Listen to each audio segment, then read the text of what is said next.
السلام علیکم ورحمۃ اللہ وبرکاتہ۔ نحمدہ ونصلی علی رسول الکریم، اما بعد۔ محترم بھائیو، بزرگوں، دوستو، آج ہم آپ حضرات کے لیے ایک نیا سبق لے کر کے آئے ہیں۔ اس سبق کا نام ہے میاں بیوی کی بہترین زندگی، یعنی خوشگوار ازواج زندگی۔ میاں بیوی کی زندگی کے بارے میں ایک بات ذہن میں رکھے کہ جہاں محبت کم ہوتی ہے وہاں عیب زیادہ نظر آتے ہیں، اسی لیے چھوٹی چھوٹی باتوں پر بھی جھگڑا شروع ہو جاتا ہے۔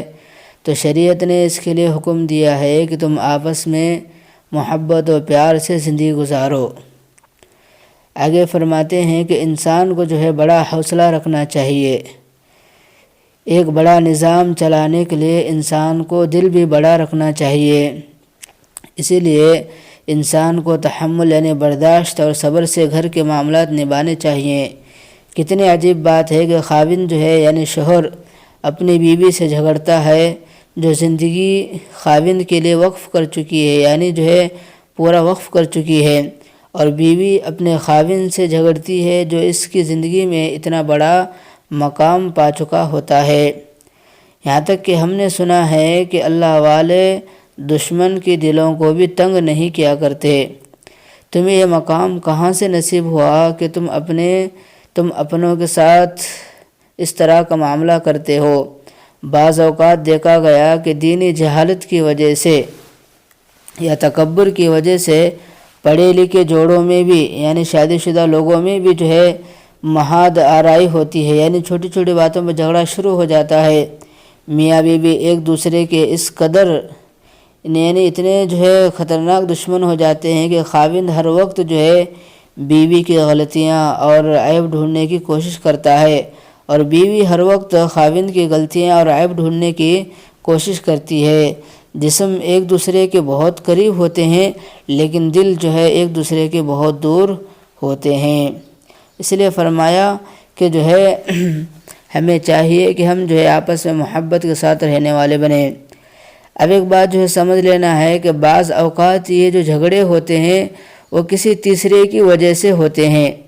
یہ میری بات یاد رکھنا کہ میاں بیوی ایک دوسرے کی وجہ سے نہیں جھگڑتے، بلکہ جب بھی جھگڑیں گے کسی تیسرے کی وجہ سے جھگڑیں گے، یا تو وہ ساس سسر ہوں گے یعنی ساس سسر کی وجہ سے جھگڑیں گے، یا بیوی کے میکے والے ان کی وجہ سے جھگڑے ہوں گے۔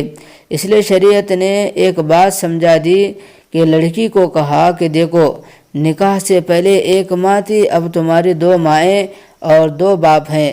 اسی طرح لڑکے کو بتا دیا کہ تمہاری 2 مائیں اور 2 باپ ہیں۔ اللہ تعالیٰ نے ساس اور سسر کو ماں باپ کا درجہ دیا، تو اس میں ایک بہترین اصول یاد رکھے کہ شادی کے بعد لڑکی کو چاہیے کہ وہ خاوند کے گھر والوں کو خوش رکھے، اور خاوند کو چاہیے کہ اپنی بیوی کے گھر والوں کو خوش رکھے۔ جہاں یہ اصول دونوں میاں بیوی اپنا لیں گے، یعنی جہاں پر یعنی جب میاں بیوی ان کاموں کو کر لیں گے تو وہاں آپ دیکھیں گے کبھی لڑائی نہیں ہوگی۔ کبھی ایک غصے میں آ جائے تو دوسرے کو چاہیے کہ وہ صبر کرے، صبر سے کام لے۔ یعنی ایک ہی وقت میں دونوں کا غصے میں آ جانا معاملے کو بے حد خراب کرتا ہے۔ اس لیے حدیث پاک میں آتا ہے کہ اگر کوئی عورت خاوند کے غصے پر صبر کرے تو اللہ تعالیٰ اسے ایوب علیہ السلام کا صبر عطا فرمائیں گے، یعنی ایوب علیہ السلام کو صبر کرنے پر جو اجر ملا تھا وہ اجر اس عورت کو ملے گا۔ اسی طرح فرمایا اگر کوئی مرد اپنی بیوی کے غصے پر صبر کرے تو اللہ تعالیٰ حضرت ایوب علیہ السلام کو صبر کرنے پر جو اجر عطا فرمائے تھے وہی اجر اس مرد کو بھی عطا فرمائیں گے۔ تو اس لیے چاہیے کہ اس لیے چاہیے کہ ہم صبر کے ساتھ کام لینے والے بنیں، کیونکہ انسان کو تو غصہ آنا ہی ہے۔